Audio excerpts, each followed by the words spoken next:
ठीक है।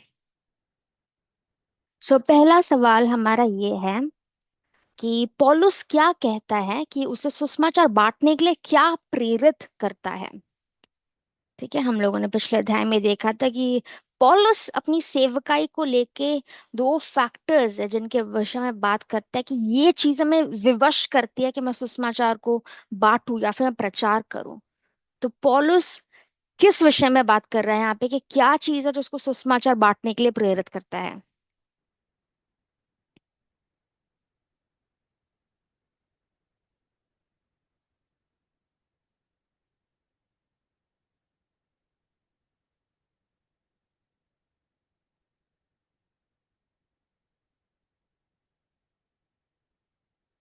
आप में से कोई भी।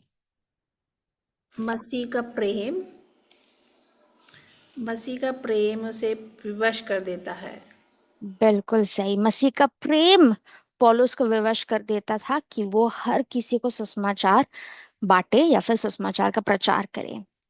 एक और फैक्टर वो बताता है कि जिस वजह से वो विवश हो जाता है कि मुझे सुसमाचार का प्रचार करना ही करना है। दूसरा रीजन वो क्या बताता है। परमेश्वर का भय। बिल्कुल सही कहा, थैंक यू सो मच आप दोनों के आंसर्स के लिए। दूसरा था परमेश्वर का भय मानकर। तो हमने पिछली क्लास में देखा था, वो पहले बोलता परमेश्वर का भय मान के मैं हर किसी को मनाता हूँ, हर किसी को मैं वो करता हूँ कि आप मसीह यीशु के पास वापस आ जाइए। और दूसरा था परमेश्वर का प्रेम।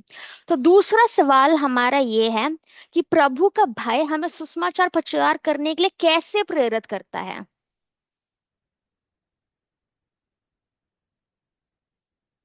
परमेश्वर का भय हमें कैसे प्रेरित कर सकता है कि हम सुसमाचार का प्रचार करें।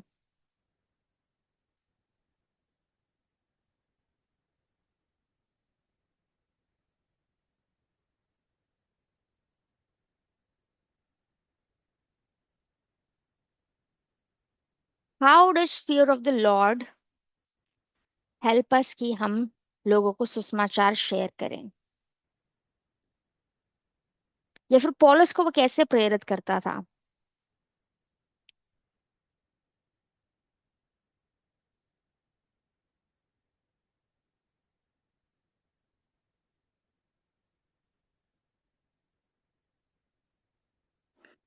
वो अपने आप को मसीह का राजदूत, हम मसीह के राजदूत हैं। हम्म। 20 वर्ष के अनुसार हाँ। कि हम परमेश्वर से मेल मिलाप कर लें। और पौलुस को तो परमेश्वर का प्रेम ही विवश करता था। हम्म। और उसे मेल मिलाप की आज्ञा सौंपी गई, मेल मिलाप का सेवा सौंपी गई है। हमें भी मेल हम्म। मिलाप की सेवा सौंपी गई है। बिल्कुल। आइए हम 2 कुरिन्थियंस 5 का 11वीं आयत में आपके लिए इंग्लिश में पढ़ रही हूँ, आप हिंदी में पढ़ दीजिए। 2 कुरिन्थियंस 5 उसका वर्स 11। 11वीं आयत में से लगा, knowing therefore the terror of the lord, the terror of the Lord we persuade men। Hindi में पढ़ दीजिए प्लीज। 5 का 11।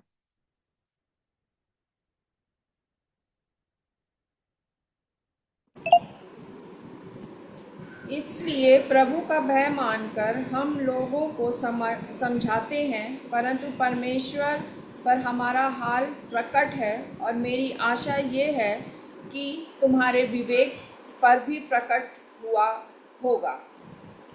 बहुत धन्यवाद। परमेश्वर का भय मानकर हम लोगों को समझाते हैं। क्या इससे पौलुस ये कहना चाहता है कि हमें परमेश्वर से डर लगता है कि अगर हमने सुसमाचार शेयर नहीं किया तो परमेश्वर हमें दंड देंगे या फिर कुछ ना कुछ विपत्ति हम पे आ पड़ेगी। क्या पौलुस ये बोलना चाह रहा है। इस वाक्य से उसका क्या मतलब है कि परमेश्वर का भय मान के हम लोगों को समझाते हैं। क्या वो गॉड से डरता है।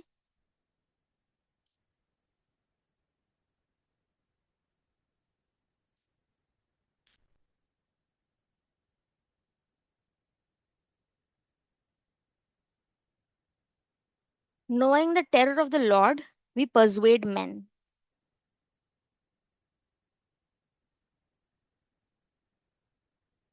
कोई भी ट्राई करना चाहेगा। Karish, sister Pragati, sister Vincy, sister Kamlesh, कोई भी।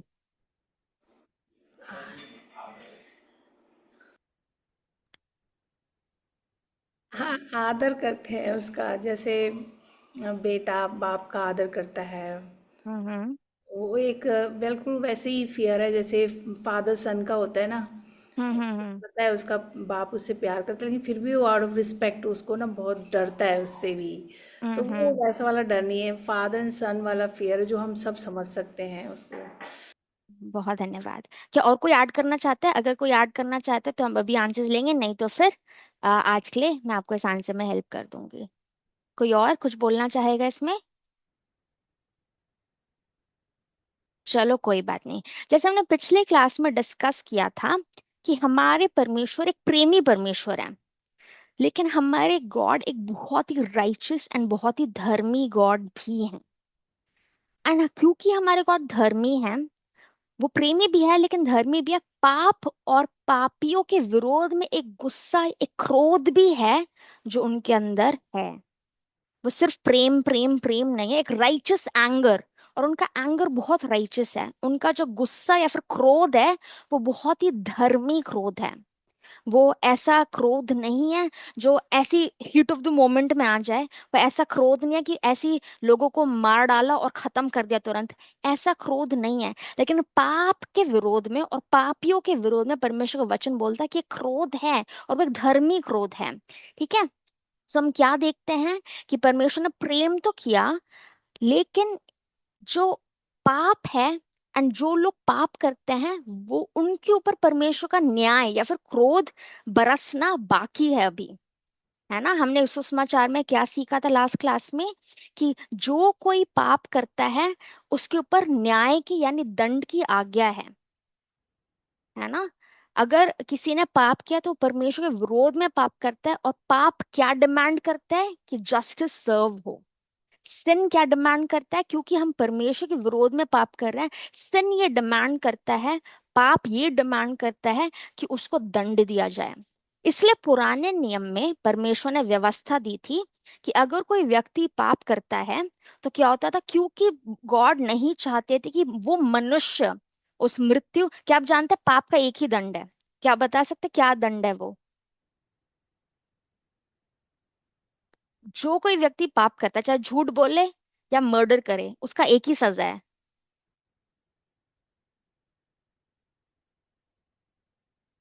कौन बता सकता है? Death. Thank you so much Karish. Karish ने आंसर किया डेथ। परमेश्वर हमारे इतने इतने इतने ज्यादा पवित्र हैं कि जो कोई एक व्यवस्था तोड़ता है वो सारी व्यवस्था तोड़ता है। यानी अगर आपने एक जगह उन गॉड के सामने कैसे है, वो इतने पवित्र हैं, इतने पवित्र हैं। यानी कि अगर आप किसी के मन में भी किसी के लिए मन में भी बुरा विचार सोच लेते हो, यानी आप मन में उसके प्रति व्यभिचार कर चुके। अगर आप किसी को पागल भी बोल दो, तो किसी का मन में हेटरेड भी, किसी के विरोध में आप नफरत भी रखते हो, इसका मतलब यह है कि आप उसके प्रति आप पहली मर्डर भी आप कर चुके। तो पाप इतना घिनौना है गॉड के सामने, इतना घिनौना है। अब पाप का ग्रेविटी समझो। जब आदम और हवा ने डिसोबे किया और उस फल को खा लिया, आप सोचो उसका ग्रेविटी इतना ज्यादा, उसका भारीपन, उसका इंटेंसिटी इतना ज्यादा था कि वो लोग तो पाप में गिरे ही गिरे। जितनी मनुष्य जाति उनमें से आई वो सब उनके अंदर पाप आ गया, और पाप क्या लेकर आया? मृत्यु लेकर आ गया। जहां हमें अनंत काल के लिए परमेश्वर के साथ रहना था, अब मृत्यु आ गई, और हम शरीर में, देह में हम मृत्यु को कार्य करते हुए देखते हैं। तो गॉड इतने पवित्र हैं, उनके सामने चाहे छोटा पाप हो या बड़ा पाप हो, उसकी एक ही सजा है। वो क्या है? डेथ, मृत्यु की सजा। एंड इसलिए पुराने नियम में परमेश्वर ने व्यवस्था में क्या, एक एक हल निकाला कि ठीक है, आप मत मरो, एक जानवर को आप लेकर आओ, और अगर वो बलिदान किया जाएगा तो यानी कि उस पाप की पेनल्टी पूरी हो गई। आप बच जाओगे लेकिन आपकी जगह वो जानवर मर जाएगा। आप समझ रहे हैं? तो ऐसे करके वो व्यक्ति बच जाता था, लेकिन डेथ का जो पेनल्टी है वो एनिमल वो पे करता था। नए नियम में क्या हुआ? प्रभु यीशु मसीह आए और आपको और मेरा पाप उन्होंने अपने ऊपर ले लिया, और वो हमारे लिए उस पेनल्टी को, उस सजा को, उस दंड को ले लिया। यानी पाप और पापियों के प्रति गॉड का एक भयानक क्रोध है जो यीशु मसीह के ऊपर क्रूस पे उतरा। है ना। वो सारा क्रोध, वो सारा wrath ऑफ गॉड जो हम रेवलेशन में, हमने पिछले बार भी डिस्कस, रेवलेशन में पढ़ते हैं, वो क्रोध का कटोरा यीशु मसीह के ऊपर था, जो आपके ऊपर और मेरे ऊपर उतरना था। यानी गॉड प्रेमी तो है, लेकिन पाप के प्रति उनके अंदर एक राइचस एंगर है। शॉर्ट टेम्पर्ड एंगर नहीं, एक बहुत ही धर्मी गुस्सा है। एंड पॉलुस क्या कहता है, गॉड को टेरर, गॉड के इस टेरर को हम जानते हैं, इसे हम लोगों को समझाने की कोशिश करते हैं कि अगर आप यीशु मसीह में नहीं आए तो एक रात का कटोरा है जो वेट कर रहा है, जो अंत के दिन पे आपके ऊपर गिराया जाएगा। There is a judgement waiting. ये है टेरर ऑफ द लॉर्ड। ये नहीं कि अगर मैंने सुसमाचार नहीं सुना तो गॉड मुझे खत्म कर देंगे, एक आदर तो है, लेकिन गॉड का एक टेरर, एक रात है।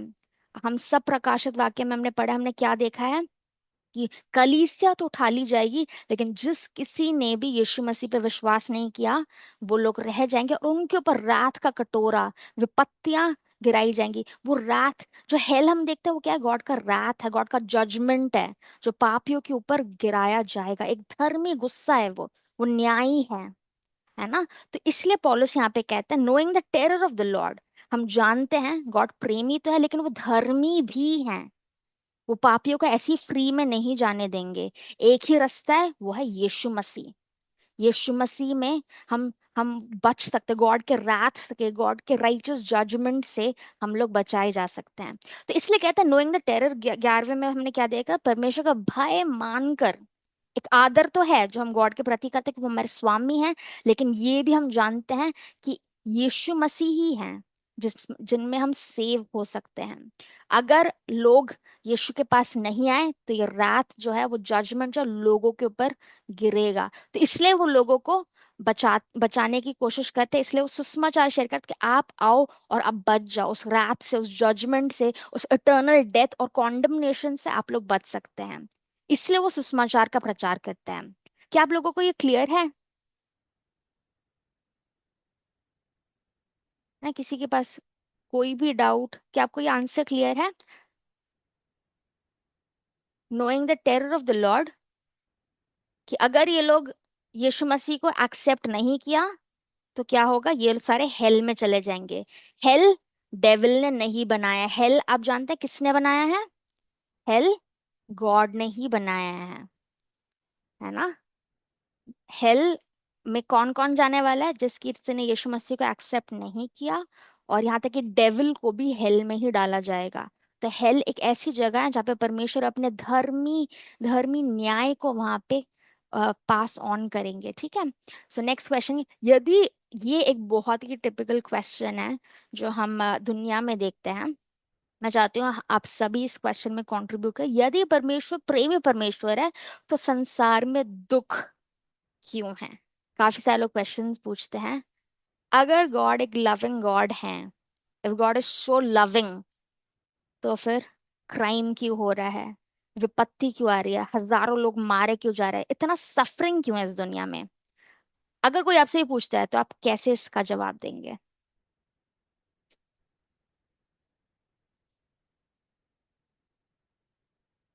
कौन इसका जवाब दे? अगर कोई व्यक्ति आके पूछता है, अगर आपका गॉड इतना लविंग है, इतना प्रेम किया कि अपना जान भी आपके लिए दे दिया, तो इस पृथ्वी पे अंदर सफरिंग क्यों है, लोग मर क्यों रहे हैं? क्या गॉड को नजर नहीं आ रहा? गॉड इंटरवीन क्यों नहीं कर रहे? आप क्या जवाब दोगे इसका?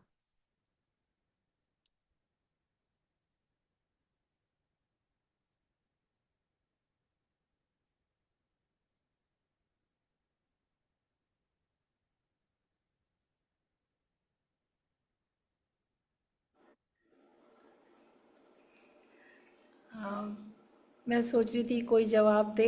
मैं सोच रही थी कि मैं ना दूँ, कोशिश कर रही थी, लेकिन फिर भी हाँ देना चाहूँगी कि वो अभी कुछ दिन पहले ये प्रू घर पे था, तो एक एक एक सीन आया जिसमें बहुत जोर जोर से एक व्यक्ति रो रहा था।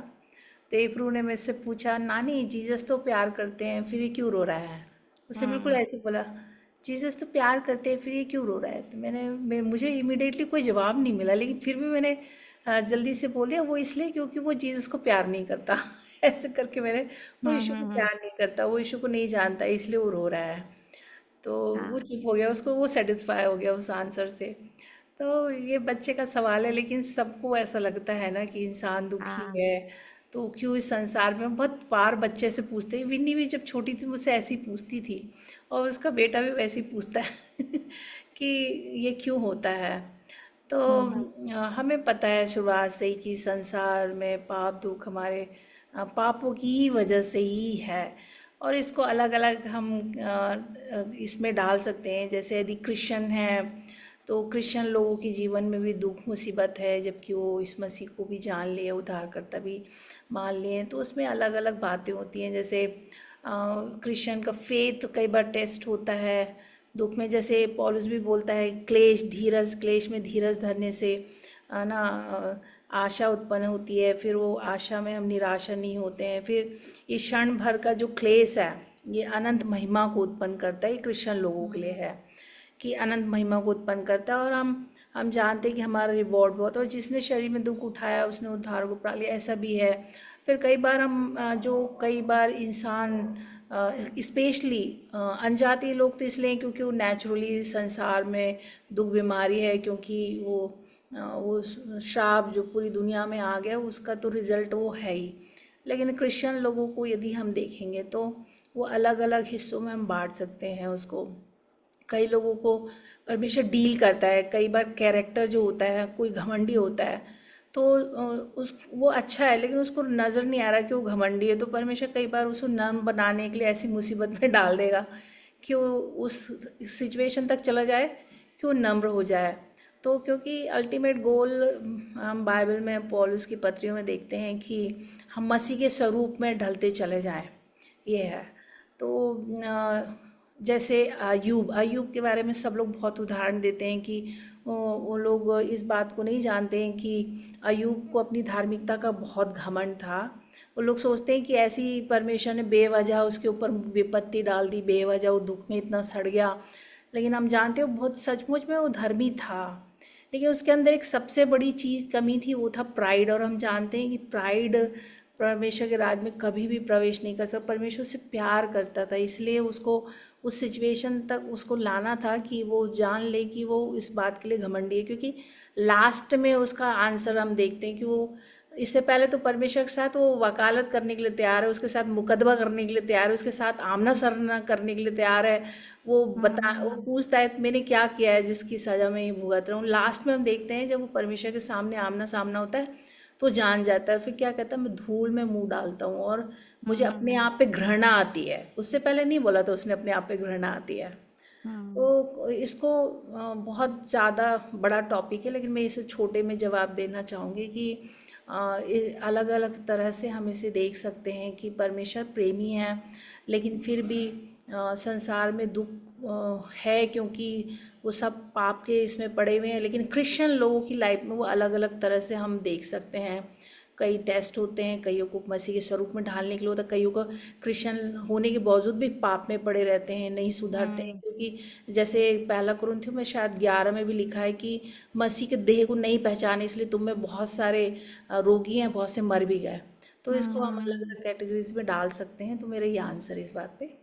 Thank you so much mom, काफी ब्रीफली मॉम ने आंसर किया। और आप में से कोई और कंट्रीब्यूट करना चाहेगा? मसीहों का तो हम जानते हैं कि क्लेश में हम पढ़ते हैं, उसमें से गॉड फिर भी अपना महिमा निकाल लेता है। अगर कोई अन्य जाति आपसे पूछे कि मर्डर हो रहा है, ये सब हो रहा है, गॉड आके इंटरवीन क्यों नहीं करे, लोग बचा क्यों नहीं है? कोई और कंट्रीब्यूट करना चाहेगा इस आंसर में?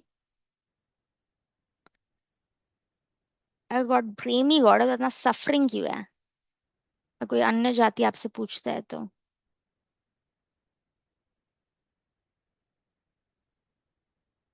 कोई भी?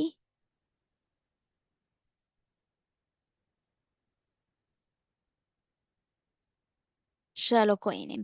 So thank you so much mom, आपने आंसर किया। जैसे मॉम ने बहुत करेक्टली बोला कि हमारे लिए सफरिंग क्या करता है, हमने सफरिंग के सारे बेनिफिट्स भी हमने पिछले क्लासेस में देखे। सफरिंग पेशेंस उत्पन्न करता है, हमारे लिए एक ऐसा रिवॉर्ड उत्पन्न कर रहा है, हमारे कैरेक्टर को बिल्ड करता है। पेशेंस हमें हमारे फेथ को टेस्ट करता है, एंड पेशेंस हमारे अंदर बहुत सारा कार्य करता है कि हमारे लिए इटर्नल रिवॉर्ड हेवन में हो रहा है। लेकिन अन्य जातियों के लिए क्लेश क्यों है?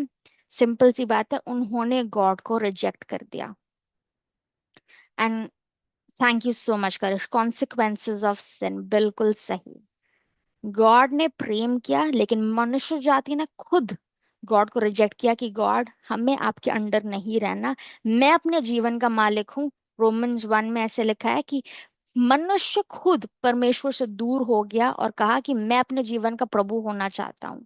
और अनंत काल का जीवन केवल यीशु मसीह में। हम अकेले परमेश्वर से दूर रहकर हम कभी भी आनंदित, खुश और एक अच्छा जीवन नहीं जी सकते। एंड क्योंकि हम पाप में गिर गए, पाप के सारे कॉन्सिक्वेंसेस, उसका सारा परिणाम हमारे जीवन में आ गया। उसका बीमारी, क्लेश, दुख दर्द, बंधवाई, हर प्रकार की चीज, क्योंकि हमने गॉड को रिजेक्ट कर दिया। विश्वासियों के लिए तो मॉम काफी कुछ कवर कर चुकी। विश्वासियों के क्लेश, क्लेश भी एक बेनिफिट का काम करता है, लेकिन अन्य जातियों के लिए क्लेश बस क्लेश है।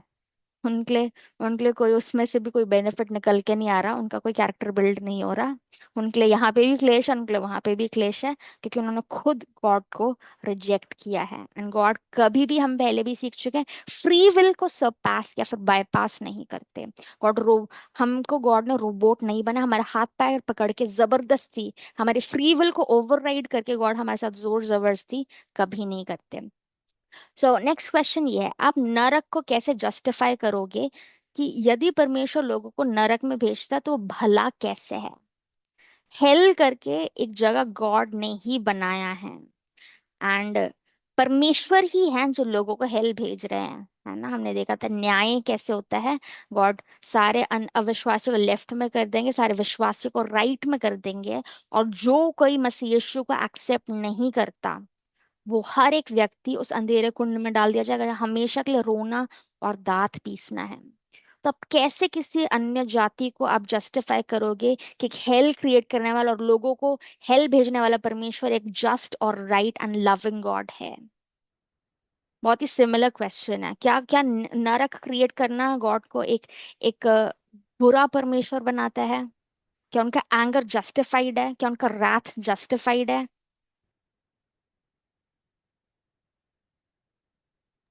Uh, praise the Lord. Praise Lord.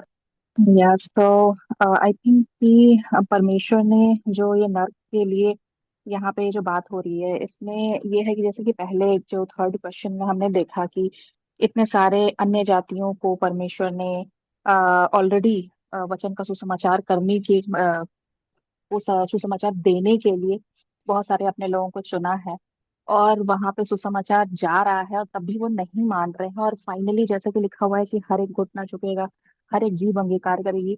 और जैसे हम देख भी रहे हैं कि बहुत परमेश्वर का काम होता रह रहा है, और हो भी रहा है तेजी से।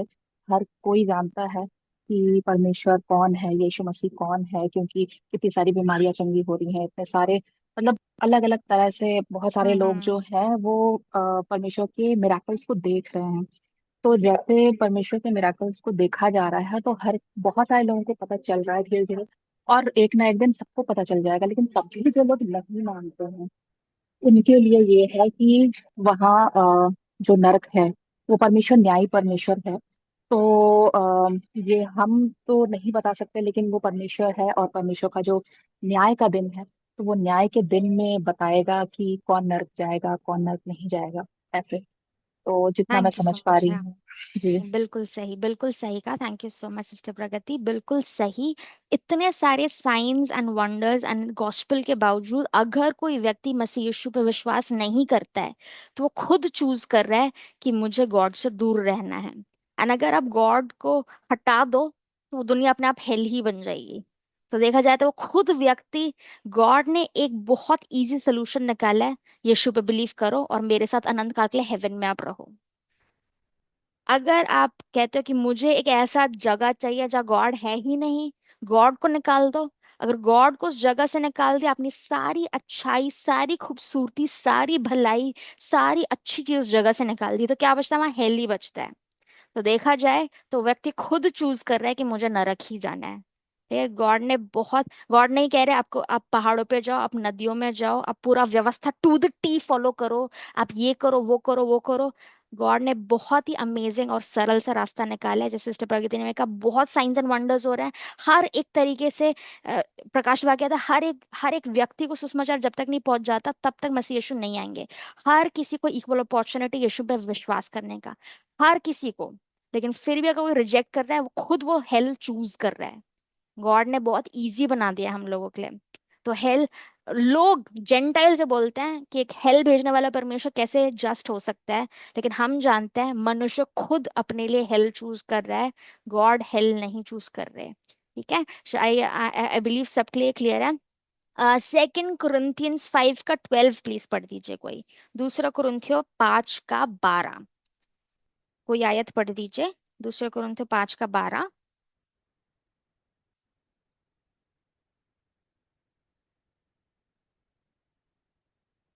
2 कुरिन्थियंस 5 का 12 हिंदी में पढ़ दीजिए।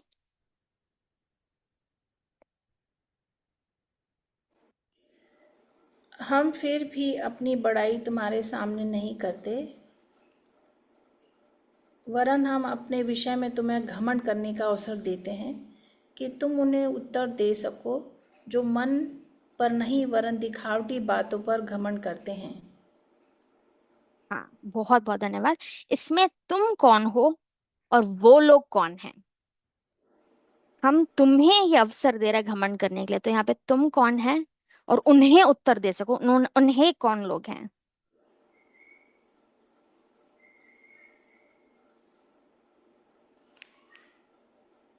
आई थिंक आज डिफिकल्ट क्वेश्चंस है। हर आप लोग सोच रहे हैं एवरी वीक सिंपल क्वेश्चंस, आज बहुत डिफिकल्ट क्वेश्चंस आ गए। सॉरी, आज डिस्कशन डे है, थोड़ा डिफिकल्ट क्वेश्चंस है आज। मेरी आवाज आ रही है? हाँ हाँ, आपकी आवाज आ रही है। एक्चुअली यहाँ नेटवर्क इशू बहुत हो रहा है। कोई बात नहीं। अ, इसका आंसर है जो लोग पौलुस के खिलाफ जो बलवा कर रहे थे, पौल हम्म। ने उनके लिए कहा कि तुम उन्हें उत्तर दो, मतलब हम्म। उन्हें आप काउंटर क्वेश्चन करो जो वो आपसे पूछते बिल्कुल। हैं, है हम्म। ना, उनको आंसर करो, आप उन्हें जवाब दो, क्योंकि वो पॉल के खिलाफ बलवा कर रहे थे और अगेंस्ट में थे। तो हाँ। पॉल ने ये बात जो कुरिन्थुस की कलीसिया है, अखाया के लोग हैं, उनको समझाया, क्योंकि वहां पे जो यहूदी लोग थे और जो बलवा कर रहे थे, उनके लिए कहा कि आप उन्हें आंसर करो। यहाँ पे इसका मीनिंग यही है 12 वर्स में, कि हाँ, हम फिर भी अपनी पढ़ाई तुम्हारे सामने नहीं करते, वरन हम अपने विषय में तुम्हें घमंड करने का अवसर देते कि तुम उन्हें आंसर कर सको। बहुत धन्यवाद। बिल्कुल सही कहा सिस्टर विंसी ने। ये लेटर कुरिन्थ की कलीसिया के लिए, कुरिन्थ की कलीसिया को ही, तो तुम लोग है कुरिन्थ की कलीसिया। पौलुस उनको कह रहा है कि आप लोग हम पे घमंड करो, और उन्हें यानी उन लोग जो बलवा कर रहे थे, जो डॉक्ट्रिन को गलत कह रहे, जो खुद फॉल्स टीचिंग में थे, उन्हें आप जवाब दीजिए और सही डॉक्ट्रिन के लिए आप स्टैंड लीजिए। Thank you so much sister Vinci. 2 कुरिन्थियंस 5 का 13 कोई भी प्लीज आप समझा दीजिए। 5 का 13 पढ़ भी दीजिए और समझा भी दीजिए। 2 कुरिन्थियों 5 का 13 मैं इंग्लिश में आपके लिए रीड कर देती हूँ।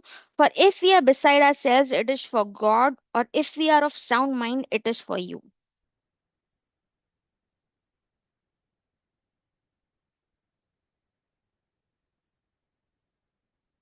5 का 13।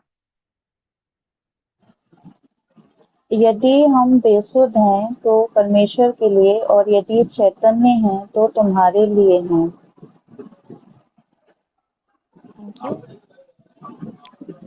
बहुत ही सरल सा आयत है, इसमें कोई डॉक्ट्रिन नहीं है। Very simple verse. आप में से कोई भी प्लीज इसको एक्सप्लेन कर दीजिए।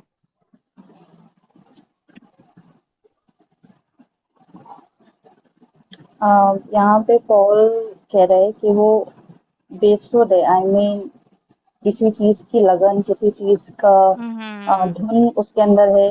आई मीन सॉरी, परमेश्वर के हम्म। लिए वो ऐसी धुन में है, ऐसे जुनून में है कि उसे और कुछ नहीं दिख रहा है। लेकिन वो हम्म। वहीं पे कहता है यदि चैतन्य है तो तुम्हारे लिए, यानी वो कंसर्न भी दिखा रहा है, जिनको उसने बिल्कुल पत्र सही। लिखा उनके लिए वो कंसर्न भी दिखा रहा है, क्योंकि उसके हम्म। नेक्स्ट आयत में ही उसने उसका आंसर लिख दिया है। क्योंकि हम्म। परमेश्वर मसीह का प्रेम हमें विवश कर देता है, यानी कि मसीह का प्रेम उसे विवश कर रहा है कि वो उन्हें कंसर्न होकर के ये बोले, और मसीह हाँ। का ही प्रेम है जिसके लिए वो बेसुध हो गए, यानी कि ज़ील होकर के, जेलस होके वो परमेश्वर के लिए काम करते हैं। क्योंकि वहाँ पे आगे लिखता है इसलिए कि हम ये समझते हैं कि जब एक सबके लिए मरा, आई मीन जब क्राइस्ट हम्म। सबके लिए मरे तो सब मर गए, लेकिन वो हम्म। एक जो सबके लिए मरा उसी के कारण हम जिए गए, और उसी के लिए हम आगे को जिएंगे और उसी के लिए हम काम भी करेंगे। तो यहाँ पे हम्म। पॉल कहना चाह रहा है कि यदि हम बेसुध हैं तो गॉड के लिए, यानी कि हम गॉड को लेकर के हम बहुत जेलस हैं, उसको लेकर के हमारे अंदर पैशन है, ज़ील है कि हमें हम्म। गॉड के लिए काम करना, उसे सर्व करना है। वहीं पे लेकिन वो कंसर्न भी है, वो उन्हें समझा भी रहा है, उन्हें वचन से अलर्ट भी कर रहा है, उन्हें सिखा भी रहा है, वार्निंग भी दे रहा है उन्हें क्या करना है, क्या नहीं करना है, किस चीज़ से बचना है, कौन सी चीज़ उनके लिए सही है, कौन सी चीज़ ठीक नहीं है। तो इस चीज़ को लेके पॉल यहाँ पे बोल रहा है 13 वर्स में। परफेक्ट, बिल्कुल टू द पॉइंट आंसर दिया सिस्टर विंसी, एक भी वर्ड इसमें ऐड करने की जरूरत नहीं है, बिल्कुल टू द पॉइंट। ओके, एक नेक्स्ट क्वेश्चन, एक महिला मेरे पास आई थी। सो ये एक उस टाइम की बात है, कुछ टाइम पहले कुछ लोग रॉन्ग डॉक्ट्रिन प्रचार कर रहे थे सबके सामने, एंड हम में से कुछ लोग उस चीज को कॉल आउट करने लग गए कि ये व्यक्ति रॉन्ग टीचिंग प्रीच कर रहा है, ये गलत प्रचार कर रहा है। तो वो लेडी मेरे पास आई एंड वो लेडी ने मुझसे कहा, आई डोंट जज एनीवन, मैं किसी का न्याय नहीं कर सकती, बाइबल में लिखा है डू नॉट जज, डू नॉट जज, डू नॉट जज, तो मैं किसी को जज नहीं करती। क्या आप इसके साथ अग्री करते हैं या डिसअग्री करते हैं? मैं चाहूंगी अगर आप अग्री करते हो तो क्यों, डिसअग्री करते हो क्यों, और अगर ऐसा परिस्थिति आपके साथ होता है तो आप उसको कैसे एड्रेस करेंगे?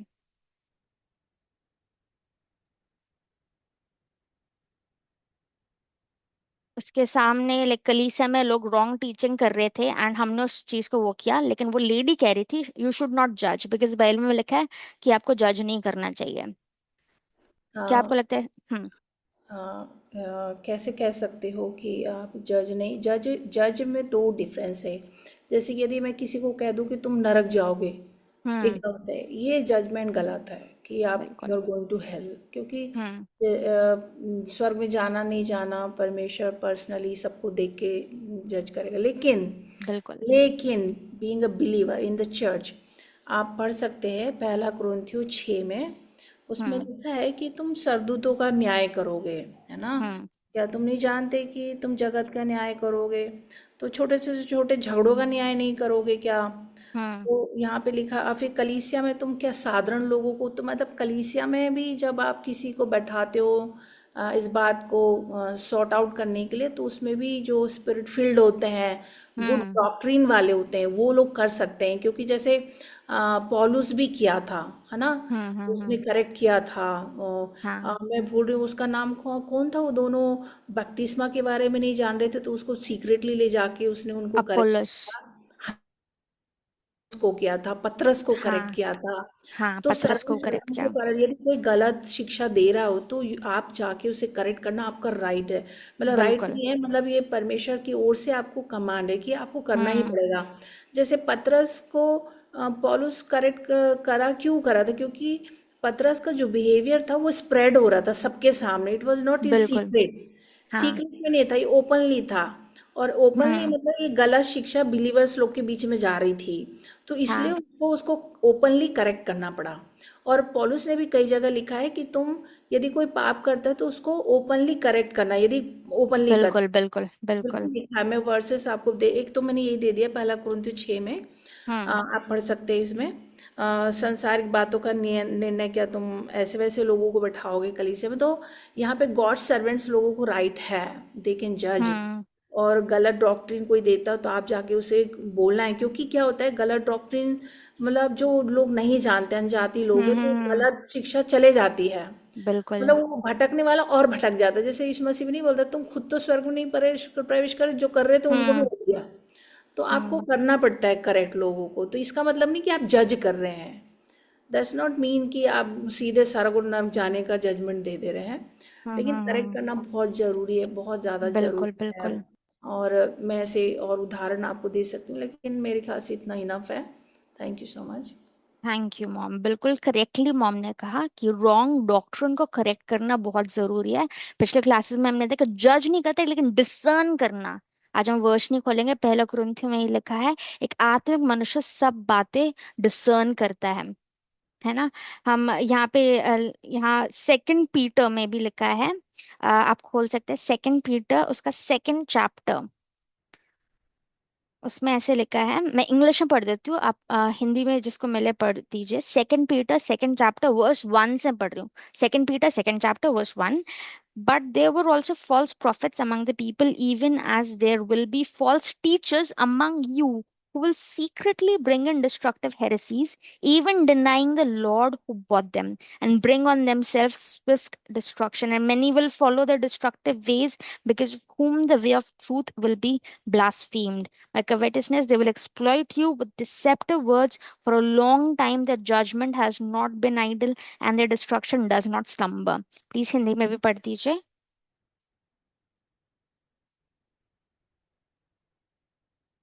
पहला दूसरा और तीसरा पढ़ा है मैंने सेकंड चैप्टर का।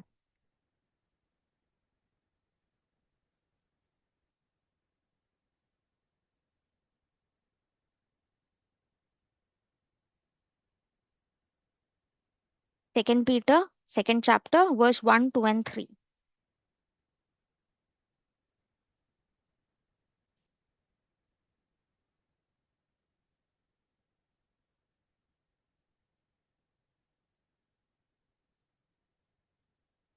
मैंने सुना नहीं था, बाइबल वर्स में जाना चाहती हूँ, कौन सा वाला बोला था? सेकंड पीटर उसका second chapter verse 1, 2 and 3।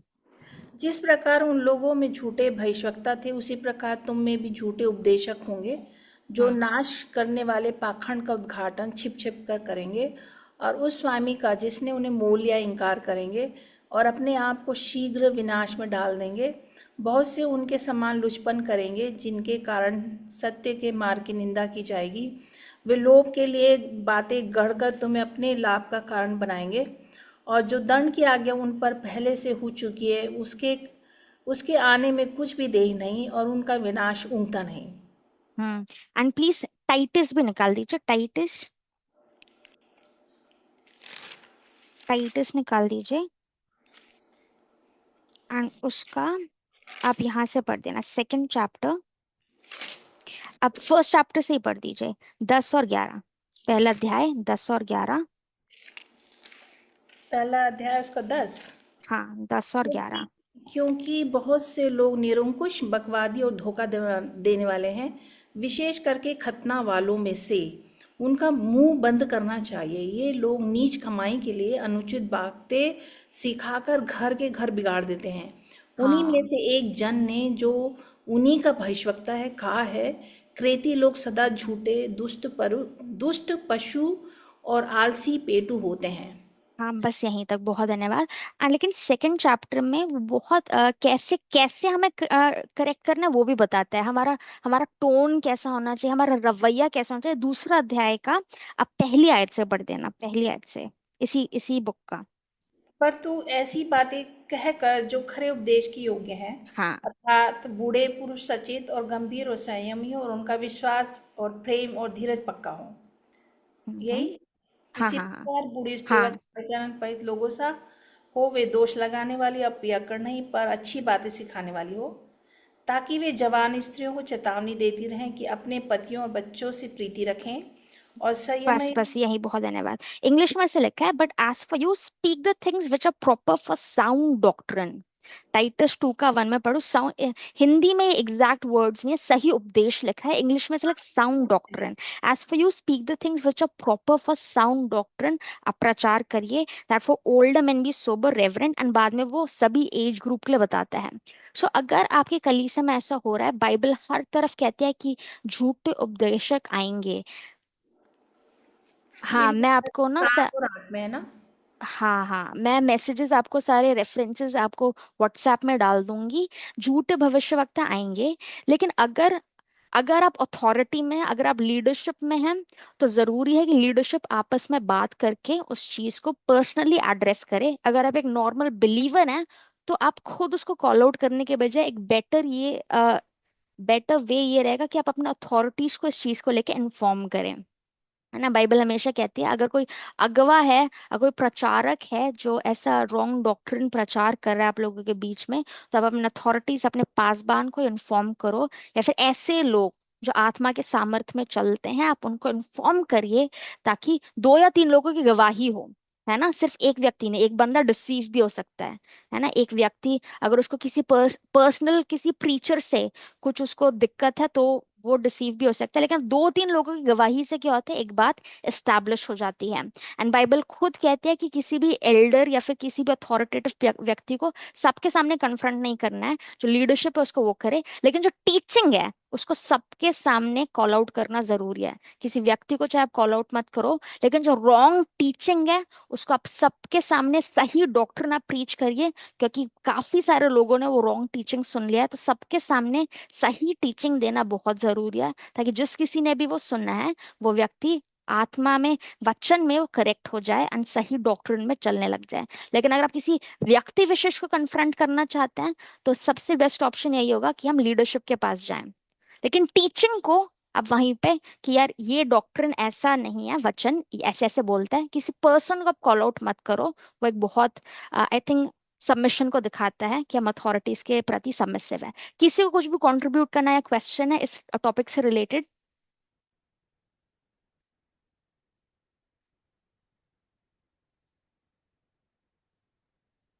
I guess नहीं, है ना। आपने कई सारे लोगों को देखा होगा, कई चर्चेस में सुना होगा, आप उस अथॉरिटीज को जाके इन्फॉर्म कर सकते हैं एंड वो लोग उस चीज को एड्रेस कर सकते हैं। अगर आपके प्रेजेंस में हो रहा है, आप उस पर्सन को कॉल आउट मत करो, आप वन ऑन वन उससे जाके बात करो। लेकिन उस टीचिंग को, कि टीचिंग आप बाइबल से खोलकर आप वहां पे सबके सामने बोल सकते हैं कि वचन ऐसे ऐसे करके बोलता है। किसी को कॉल आउट मत करिए, बिकॉज वो फिर सही, क्योंकि वो व्यक्ति भी परमेश्वर में चलने की कोशिश कर रहा है ना, हम नहीं जानते, शायद गलती से अक्विला प्रिस्किल्ला ने क्या किया, अपोल्लोस को क्या किया, अकेले में लेके गए और उसको, है ना, अकेले में लेके जाके उसको करेक्ट किया। पीटर को पॉल ने क्या किया, सबके सामने, क्योंकि वो सबको यही इंकरेज कर रहा था, तो उसको सबके सामने कॉल आउट करना जरूरी था। सो इसमें बहुत विजडम की जरूरत है कि हम और डिविजन क्रिएट ना करें, लेकिन बिब्लिकल तरीके से रॉन्ग डॉक्ट्रिन को कन्फ्रंट किया जाए। आइए हम आगे और जाएंगे। मेल मिलाप की सेवकाई क्या है? जैसे डिविंसी ने लास्ट टाइम आंसर कर दिया था, मैं चाहती हूँ कोई और इसको आंसर करे। मिनिस्ट्री ऑफ रिकंसिलिएशन कौन एक्सप्लेन करना चाहेगा? Ministry of reconciliation.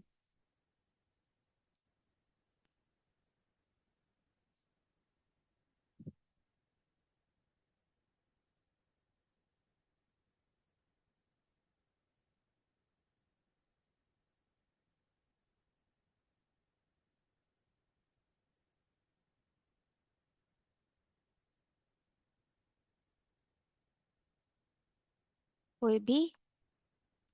Ministry of reconciliation, mail मिलाप की सेवकाई से आप क्या समझते हैं?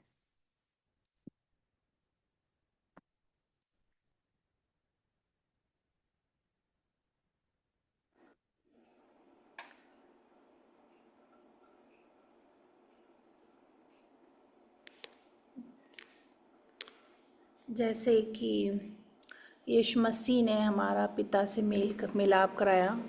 जो पिता हमारे बीच में दीवार थी जिसे ढा दिया, हमारा मेल मिलाप पिता से कराया। वो ये उन लोगों के लिए कह रहे हैं जो विश्वास करते हैं। हम्म। वही सेवा हमें भी दी गई है कि हम भी परफेक्ट। लोगों को मसीह के पास ले आएं और उन्होंने बोले कि पिता से मेल मिलाप कर लो, अपने पापों से रिपेंट करें, पश्चाताप करें, उसके पास लौट आएं। काफी परफेक्ट, थैंक यू। सी ना। हाँ हाँ, thank you so much mom. हम मसीह के राजदूत, एम्बेसडर्स ऑफ क्राइस्ट, इससे आप क्या समझते हो? वेरी सिंपल, वंस अगेन, मसीह के राजदूत, हम लोग मसीह के राजदूत कैसे हैं?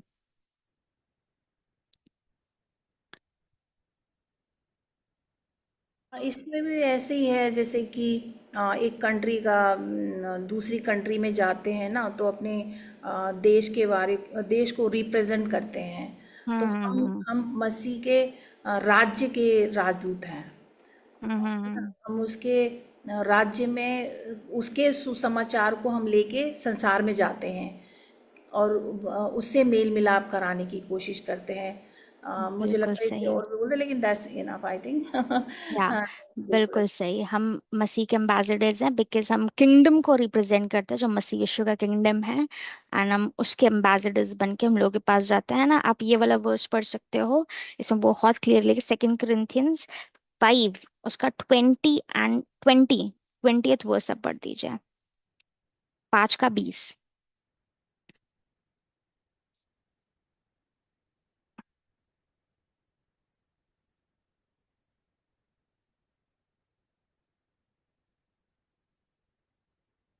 5। इसलिए हम मसीह के राजदूत हैं, मानो परमेश्वर हमारे द्वारा विनती कर रहा है। हम मसीह की ओर से निवेदन करते हैं कि परमेश्वर के साथ मेल मिलाप कर लो। बहुत धन्यवाद। बहुत सिंपल शब्दों में लिखा है, गॉड हमारे द्वारा, बिकॉज हम राजदूत हैं, गॉड हमारे द्वारा, और हम भी इम्प्लोर करते हैं, विनती करते हैं कि परमेश्वर से मेल मिलाप कर लीजिए। यहाँ पे हमारे क्वेश्चंस खत्म हो गया। क्या आप में से कोई भी इस टॉपिक से रिलेटेड, इस टॉपिक से बाहर किसी भी प्रकार का क्वेश्चन पूछना चाहता है, तो ये समय हम ओपन करेंगे। आप लोग अपने क्वेश्चंस एंड टॉपिक्स आज उठा सकते हैं।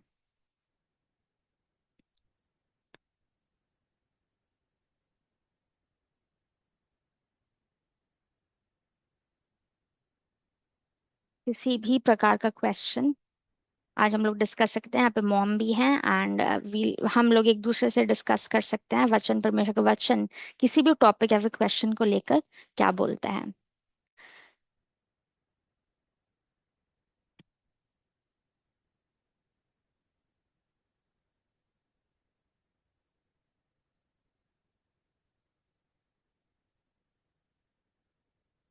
ये सबको सब कुछ ही क्लियर है। थैंक यू सो मच, आप सभी ने काफी अच्छे अच्छे आंसर्स किए। एंड ये जो एक्चुअली जो क्वेश्चंस हैं, मैं चाहती हूँ जो भी हम वचन से पढ़ रहे हैं, ये सिर्फ हमारे बेटरमेंट के लिए ना हो, लेकिन एवरी डे हम लोग जब एवेंजलिज्म करते हैं, जब हमारा स्कूल में, कॉलेज में, हमारे ऑफिसेज में, हमारे कॉलीग्स के साथ बातचीत होती है, वचन का ज्ञान सिर्फ हम तक ही सीमित ना रहे, हमें ये अनेबल करे ताकि हम लोगों को सुसमाचार शेयर कर पाए। एंड लोगों के पास ये क्वेश्चंस बहुत ज़्यादा होते हैं। एंड अगर आप लगातार लोगों से बातचीत कर रहे हैं, वो लोग आपसे क्वेश्चंस पूछेंगे। एंड कई सारे क्वेश्चंस होते हैं। अगर गॉड लविंग है तो हेल क्यों बनाया, लोगों को हेल क्यों भेज रहे हैं, सफरिंग क्यों है, मेरे साथ ऐसे क्यों हो रहा है, काफी सारे क्वेश्चंस लोगों के अंदर होते हैं। मैं चाहूंगी, अगर अभी तक आप लोगों से बातचीत नहीं कर पा रहे, आप प्रेयर करें कि गॉड आप मेरे लिए अपॉर्चुनिटी खोलो, uh, कि मैं अपने कॉलीग्स, अपने फ्रेंड्स से मैं सुसमाचार शेयर कर पाऊं। अगर आप नॉन बिलीवर से डायरेक्टली बात नहीं कर रहे हैं, विश्वासी यंग लड़कियां हैं जिनको हम डिसाइपल कर सकते हैं। एंड डिसाइपलशिप, मैं चाहूंगी हम सभी का यही आशा है कि हम सभी डिसाइपलशिप में आप स्टेप इन करें, है ना। जितना कुछ एटलीस्ट मुझे आता है, हम अपने यंगर बच्चों को, है ना, हम क्या पढ़ते हैं टिमोथी में, older women should teach younger women, कि हम यंगर जो लोग हैं उनको डॉक्ट्रिन हम लोग सिखाने लग जाए, उनको डिसाइपलशिप हम लोग करें कि परमेश्वर के वचन में कैसे कैसे चलना है।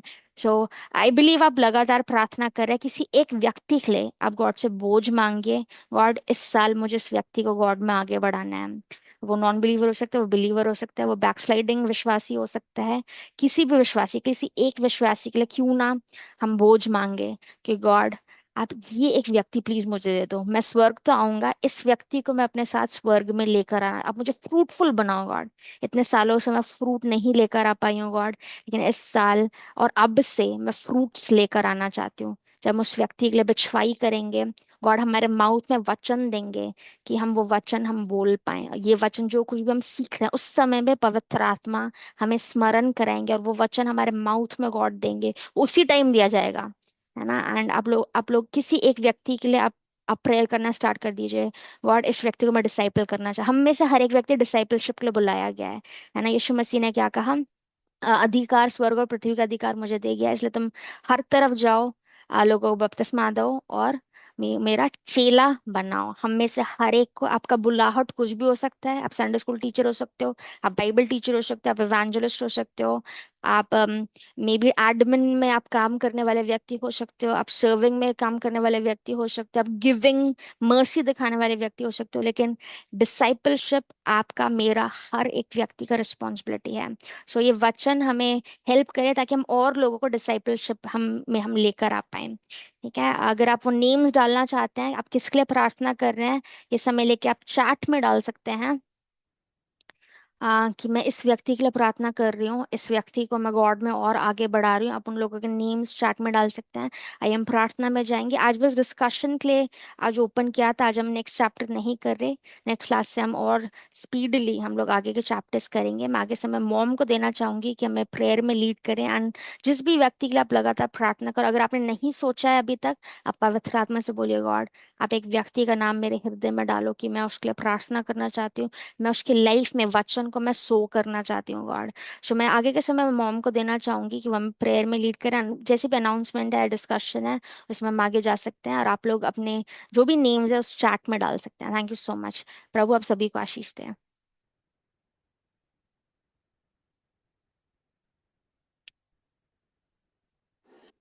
सभी को जय मसीह की। अ, आज हमने किरण को विज़िट किया था। वो उसकी सर्जरी अभी तक हुई नहीं है, काफ़ी टेस्ट चालू हैं, वो काफ़ी पेन में है। तो उसे हम प्रेयर में याद रखें प्लीज़, क्योंकि उसके